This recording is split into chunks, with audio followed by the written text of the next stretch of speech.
विद्यार्थी के जीवन से संबंधित है, लेकिन बात बहुत गंभीर है। बात बहुत गंभीर है, माता पिता भी तकलीफ में हैं, परिवार भी तकलीफ में है। आज चर्चा कर रहे हैं आरपीएससी का नया नियम और विद्यार्थियों पर प्रहार। उम्मीद में बैठे थे 225 विद्यार्थी स्कूल के लेक्चरर बनेंगे, नए कपड़े सिलाकर बैठे थे, परिवार में शादी ब्याह की सोच रहे थे, लेकिन सब पर पानी फिर गया। नमस्कार, मैं हूं BL मीना, RS टॉपर 2007।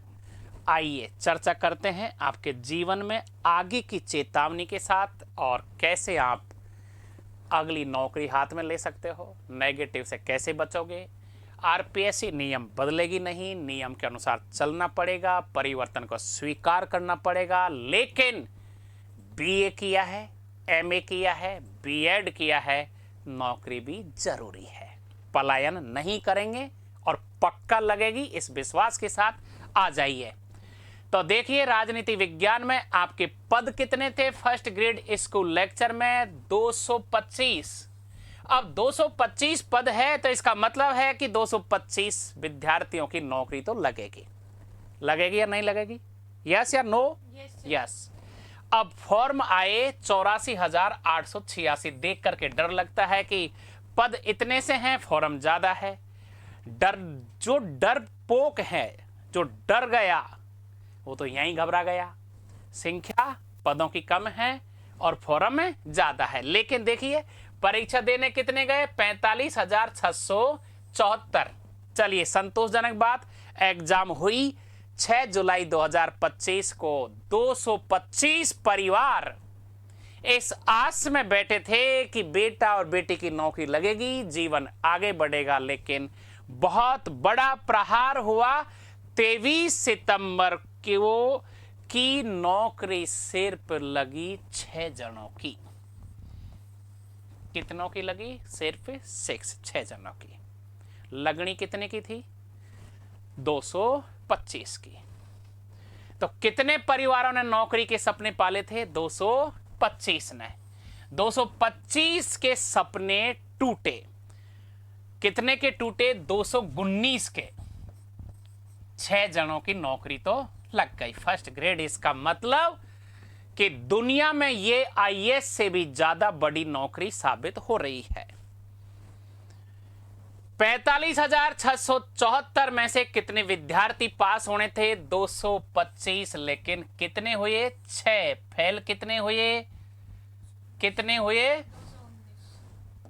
45,668।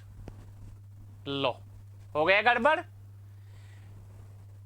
पूरा खेल गड़बड़, धराशायी हो गए, प्रहार हो गया, सपने टूट गए। अब बात आती है बड़ी।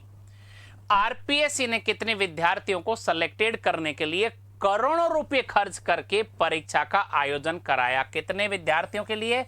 225 चाहिए थे, लेकिन आरपीएससी ने आयोजन किया 45,674 ने एग्जाम दी, उनका आयोजन हुआ। उनको सिलेक्शन देना था 225 पर, लेकिन सिलेक्शन, अंतिम सिलेक्शन हुआ साहब 6 का। फिर 6 विद्यार्थी सिलेक्टेड क्यों हुए? 219 क्यों असफल हो गए? ये ही सबसे बड़ा हंगामा बरपा रहा है। हर सड़क पर विद्यार्थी बेचैन हैं, हर लाइब्रेरी में विद्यार्थी चिंतित है, हर माँ बाप भविष्य की परीक्षाओं को लेकर अपने बेटा बेटी को पढ़ाएं या वापस घर बुला लें, ये चिंता का बड़ा विषय है कि अब आगे क्या होने वाला है। तो देखिए, प्रत्येक पेपर में 40% सही करने होते हैं, ये तो तुमको पता था, लेकिन तुमने क्या किया? इसको हल्के में ले लिया, इसको तुमने मजाक समझ लिया। आपने परिवर्तन को स्वीकार नहीं किया। आपने आरपीएससी के रूल्स बदले जो थे उसको हल्के में लेकर के वही इधर उधर कोचिंगों के कुछ नोट्स, कुछ कागज जो टाइप करा करके कमरे में पड़े, सोचा कि नौकरी लगेगी। अब आप ये बताइए, जो 6 जने सफल हुए हैं, किसी कोचिंग ने दावा किया है कि हमारे विद्यार्थी ने टॉप किया है? शायद नहीं। ऐसा कोई कोचिंग का मैसेज नहीं आ रहा है। इसका मतलब ये वो विद्यार्थी हैं जो टेक्स्ट बुक पढ़ रहे थे, जो एनसीईआरटी पढ़ रहे थे, जो अच्छे तरीके से समझ रहे थे, कोचिंग के विद्यार्थी नहीं हैं। और अब ये है भी नहीं है बाहर। इसका मतलब सिलेक्शन किसका हो रहा है? गूदड़ी के लाल का। तो कैसे? देखिए, पहला पेपर जो आपका हो रहा है 75 सवाल होने हैं, इसमें 150 अंक हैं। अब आपको ये बताओ, 75 में से 30 ही तो करने थे, अब यापन 30 नहीं कर पाए।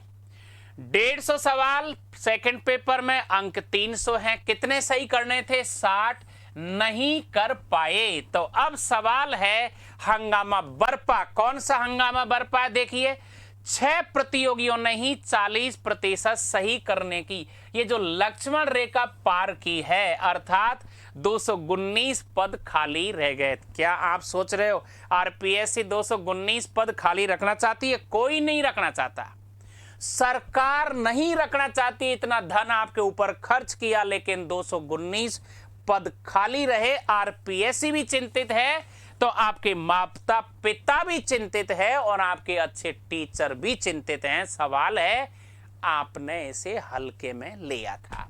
जैसे कहते हैं ना, बहुत बार हम जब बातचीत करते हैं, चाय पीते हैं, ऑफिसों में नौकरी करते हैं, अरे यार आईएएस तो मैं भी बन जाता, लेकिन ये सी सेट नहीं होती तो, सी सेट नहीं होती तो मेरा वहाँ जवाब है, यार मुकेश अंबानी के घर में पैदा होता तो अमीर मैं भी होता, लेकिन मैं तो नहीं हुआ वहाँ पैदा, मैं तो गरीब घर में पैदा हुआ। I my dear, CSAT ही करनी पड़ेगी। आईएएस बनना है तो, फर्स्ट ग्रेड का लेक्चर बनना है तो आपको 40% जो आरपीएससी का रूल्स है उसमें आना पड़ेगा, तभी जाकर के आपको मंथली रोकड़ा मिलेगा।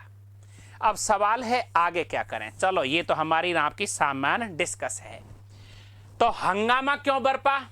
इस बात को लेकर कि 6 पदों पर 6 विद्यार्थी पास हुए हैं, 219 और करने थे। ये विद्यार्थियों ने हंगामा किया। किस बात के लिए? देखो, दोषारोपण कर बैठे। दोष किसको दे दिया? आरपीएससी को। आरपीएससी ने क्या किया? केवल रूल्स चेंज किया। रूल्स कोई ज्यादा नहीं लगाया, 40% का लगाया था।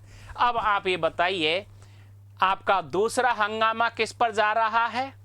आप गुस्सा किस पर हो रहे हो? पेपर सेटर पर। तो पहला सवाल, क्या ये पेपर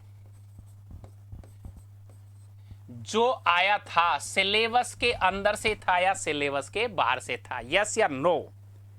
तो सभी विद्यार्थी कह रहे हैं कि सिलेबस के अंदर से ही था। इसका मतलब आपने पूरे सिलेबस को अच्छी तरह से कवर नहीं किया। अब प्रश्न चिन्ह पेपर पर तो नहीं लग रहा, सिलेबस पर भी नहीं लग रहा, क्योंकि 6 नहीं होते, और यदि 1 भी नहीं होता, रिजल्ट 0 होता, तो फिर अपन प्रश्न चिन्ह लगा सकते थे। पेपर पर प्रश्न चिन्ह नहीं लगा सकते।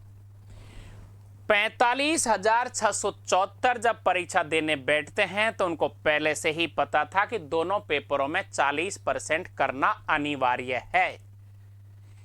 ये आपको कोई अचानक परीक्षा के बाद नियम लागू नहीं हुआ है, परीक्षा से पहले ही नियम का आपको पता था। तो फिर ऐसी गलती क्यों हुई? गलती ये हुई है कि आपने इसे, अब जो हंगामा कर रहे हो, कह रहे हो कि 40% की जगह कितना होना चाहिए? 30%, या कुछ तो कह रहे ना यार 20 ही हो। तो फिर तो कुछ ये भी कह दो कि ये नियम लागू ही नहीं हो, इसलिए माइनस पर भी और 0 पर भी नौकरियां मिली हुई है। तो यही तो आरपीएससी चाहती है कि जब आपने बीए किया, आपने एमए किया, आपने बीएड किया, तो फिर आने वाले विद्यार्थियों को आप ऐसा एजुकेशन दे सको जो आप अनुभवी हो, विषय विशेषज्ञ हो। आरपीएससी को पता चला होगा कि बहुत सारे स्कूल के टीचर हैं, विषय के विशेषज्ञ नहीं है, इसलिए हमें उन्हें क्या बनाना है? विशेषज्ञ। तो आरपीएससी ने जो रूल्स लागू किया था वो आपके हित में था, भविष्य के विद्यार्थियों के हित में था, और भविष्य में राजस्थान के हित में था, भविष्य में भारत के हित में था। सवाल है, हमने उस पर गौर नहीं किया। तो अब हम आगे की बात जब करना चाहते हैं तो ध्यान से सुनिए। अब आपको नौकरी कैसे लगेगी, कैसे आपको पढ़ाई करनी है, कैसे नेगेटिव मार्किंग से बचना है। हर विद्यार्थी पेपर 100 में से आराम से 60, 70, 80 कर सकता है। पहला पेपर में 75 में से 50 कर सकता है। सवाल है नेगेटिव से कैसे बचें। तो पहला पॉइंट, पढ़ाई कैसे करनी है, नेगेटिव से कैसे बचना है। नए बुक्स अर्थात कौन सी बुक्स, अर्थात टेक्स्ट बुक्स जिनमें से पेपर बनते हैं। और ये पेपर बनाता कौन है?